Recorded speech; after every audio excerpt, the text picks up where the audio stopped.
السلام علیکم ورحمۃ اللہ وبرکاتہ۔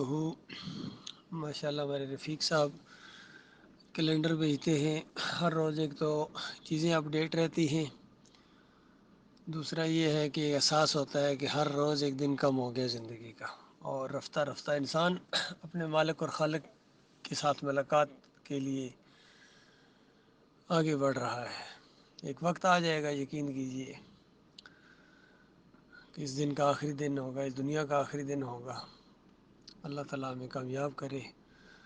اور دیکھیے صحابہ کرام کے اندر کس طرح شوق ہوتا تھا جنت کا اور جہنم کا خوف، اور پوچھتے رہتے تھے کہ یا رسول اللہ کون سی باتیں ہیں جو جنت میں لے جانے والی ہیں اور کون سی باتیں ہیں جو جہنم میں لے جانے والی ہیں، پھر ان پر عمل بھی کرتے تھے۔ آج زیادہ تر لوگ انہی چیزوں کے اندر ملوث ہیں جو جہنم میں لے جانے والی چیزیں ہیں، اور ان چیزوں سے دور ہیں جو جنت میں لے جانے والی ہیں۔ تو بتایا گیا کہ کون سے لوگ ہیں جو زیادہ جنت میں داخل ہوں گے، تو نبی علیہ السلام نے فرمایا تقوی۔ پہلی بات تو یہ ہے کہ تقوی والے اور حسن اخلاق والے۔ یاد رکھیے میرے بھائیو، تقوی ایمان خالص کے بغیر ناممکن سی ایک چیز ہے۔ یعنی ممکن نہیں ہے کہ تقوی انسان حاصل کرے اگر اس کا ایمان خالص نہیں ہے، توحید پر وہ پوری طرح قائم نہیں ہے، شرک کا رد نہیں کرتا، تقوی کا وہ تصور بھی نہیں کر سکتا، چاہے دنیا بھر کے لوگ اس کو متقی پرہیزگار کہیں، جو مرضی کہیں، وہ خود اپنے آپ کو سمجھے، لیکن ایمان خالص کے بغیر جو ہے نا تقوی نہیں ہے۔ پہلی بات ایمان خالص، سورۃ العصر پڑھ لیں، وہ تقوی کی بہترین ایک تفسیر ہے، یا تقوی کے لفظ کو 4 حصوں میں تقسیم کر دیا گیا ہے۔ ایمان خالص، عمل صالح، اللہ کو خوش کرنے والے اعمال اخلاص کے ساتھ، اور پھر توحید کی دعوت دیں گے تب تقوی آئے گا، ویسے نہیں تقوی آ سکتا ہے، گھر بیٹھے ڈرائنگ روم میں بیٹھے تقوی نہیں آ سکتا کبھی بھی۔ جہاد کرنے والے ہوتے ہیں اللہ کے راستے میں، سچوں کا ساتھ دینے والے ہوتے ہیں، اور اللہ سے ڈرنے والے ہوتے ہیں، یہ ہے متقی پرہیزگار، جمے رہنے والے ہوتے ہیں۔ اگر ان میں سے کوئی ایک چیز بھی نہیں ہے تو یاد رکھیے تقوی نہیں ہے۔ ہر چیز سے بچنا ہے، جو بھی برائیاں ہیں، اللہ کو نافرمانی، اللہ کی نافرمانی، جو بھی چیز ہے اس سے بچنے کی کوشش کریں، اور مومنوں کا ساتھ دیں۔ دل کے اندر مومنوں کے لیے محبت بہت ہی زیادہ ہونی چاہیے اللہ کے لیے، اور پھر اچھے اخلاق کے ساتھ، اچھے انداز کے ساتھ سوچیں، کوئی ایسی بات نہ نکلے منہ سے جو دوسروں کو تکلیف پہنچائے، اس کا دل زخمی کرے۔ تو ان چیزوں سے بچنا چاہیے میرے پیارے بھائیوں۔ پھر پوچھا گیا کہ وہ کون سے اعمال ہیں جو جہنم میں لے جائیں گے، تو فرمایا 2 کھوکھلی چیزیں، ایک منہ، یعنی منہ کے اندر جو زبان ہوتی ہے، اور ایک شرمگاہ، اور یہی چیزیں ہیں جو انسان کو برباد کر دیتی ہیں۔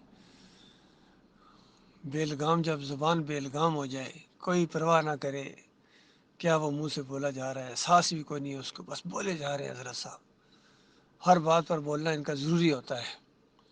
تو اس انداز سے جو زبان کی حفاظت نہیں کرتا ہے، اور پھر دوسری ایک روایت کے اندر آتا ہے تم 2 چیزوں کی مجھے ضمانت دے دو، میں تمہیں جنت کی ضمانت دیتا ہوں، نبی علیہ السلام نے فرمایا۔ بتائیے اس طرح کی جو بات ہوتی ہے نا ضمانت دینے والی، یہ گویا اللہ کی طرف سے ایک بات ہوتی ہے جو نبی کے ذریعے انسانوں تک پہنچائی جا رہی ہوتی ہے۔ تو بتایا گیا کہ ایک یہ زبان اور ایک شرمگاہ، یہ دونوں باتیں کنٹرول میں رہیں، دونوں چیزیں کنٹرول میں رہیں تو سارا جسم کنٹرول میں رہتا ہے۔ اللہ تعالیٰ غور و فکر کرنے کی توفیق عطا فرمائے۔ میرے پیارے بھائیو، اس زمین کے اوپر صحیح معنوں میں توحید کی جو دعوت اٹھی ہے، اصلی دعوت، اس کو قبول کیا ہے اللہ کی توفیق سے، اور اس پر قائم ہے۔ ہمارے بھائی کتنے ہیں، اور کتنے ہیں وہ چھوڑ گئے ہیں، راستہ بدلی کرنے کی کوشش کی ہے، انہوں نے مختصر کرنے کی کوشش کی ہے، اور اس راستے کی مشکلات اور پریشانیوں سے وہ گھبرا گئے، کوئی نہ کوئی بہانہ پھر اللہ دیتا ہے نکلنے کا، علیحدہ ہونے کا، تو نکلتے رہے ہیں اس سے، اس کو چھوڑتے رہے ہیں، ڈر اور خوف کی وجہ سے، کچھ لالچوں کی وجہ سے، کچھ رشتہ داریوں کی وجہ سے، ہر ایک کے اپنے اپنے تحفظات ہیں۔ خوش قسمت ہے وہ انسان جو جم جائے، بالکل فیصلہ کر لے کہ کسی پر چوٹ لگے کوئی ناراض ہو، کوئی میرا نہیں ہے جو اللہ کی بات کا انکاری ہے۔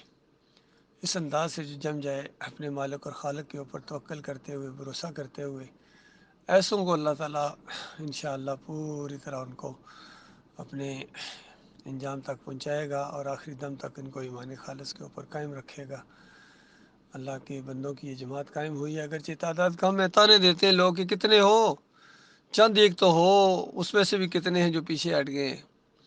کاش ان کو معلوم ہو جائے کہ اللہ کا دین یہ تعداد کا متقاضی نہیں ہوتا ہے، اللہ کے فیصلے تعداد کے اوپر نہیں ہوتے ہیں، یہ خلوص کے اوپر ہوتے ہیں، ایمان خالص کے اوپر ہوتے ہیں۔ جب اللہ تعالیٰ کسی چیز کا فیصلہ کر لے تو پھر کوئی چیز راستے میں رکاوٹ نہیں ہوتی ہے، جتنا مرضی زور لگا لیں یہ ٹانگیں کھینچنے والے، مخالفتیں کرنے والے، الزامات لگانے والے۔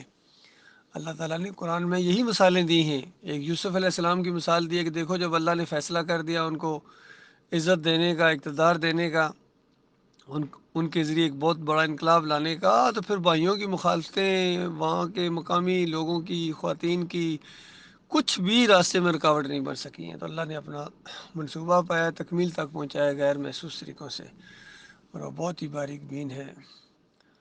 اسی طرح محمد صلی اللہ علیہ وآلہ وسلم آخری نبی، کتنی مخالفتیں ہوئی ہیں، مکہ والوں نے، رشتہ داروں نے، اپنوں نے، کتنے تھے جو مخالفتیں کرتے تھے۔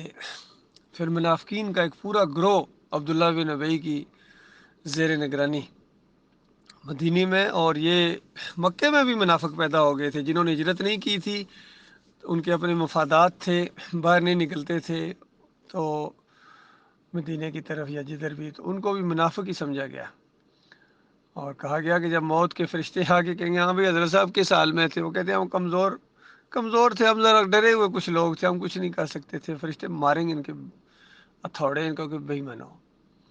اللہ کی زمین وسیع نہیں تھی کہ ہجرت کر جاتے، کوئی ضروری تھا یہاں اسی ماحول کے اندر رہنا جہاں اللہ کی تم بندگی نہیں کر سکتے ہو؟ تو اس طریقے سے ان کی روحیں قبض ہوتی ہیں ظالموں کی۔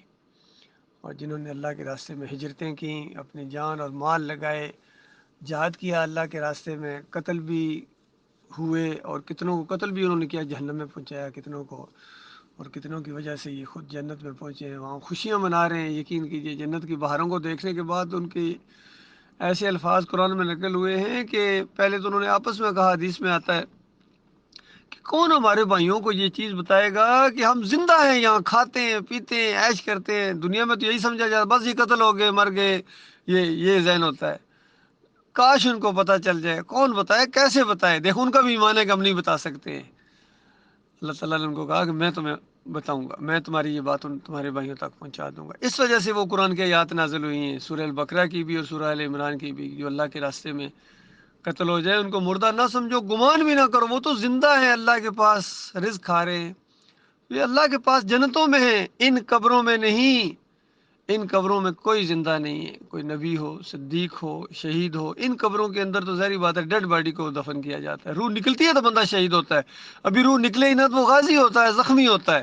جیسی روح نکلتی ہے، نکالی جاتی ہے، اس وقت اس کو شہید کہا جاتا ہے، اور یہ روح پھر قیامت سے پہلے اس جسم کے اندر واپس نہیں آ سکتی ہے۔ یہ اصول ہے، یہ قانون ہے، اور اوپر برزخ میں سارے معاملات ہوتے ہیں، راحت کے یا جس کے ساتھ کوئی عذاب ہونا ہو، یہ سب معاملہ اوپر ہوتا ہے۔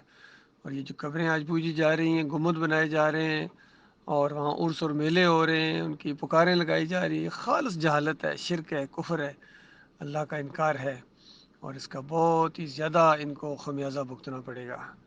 صدیوں کا معاملہ، اللہ کے بندو، یہ دین خالص نہیں رہا ہے۔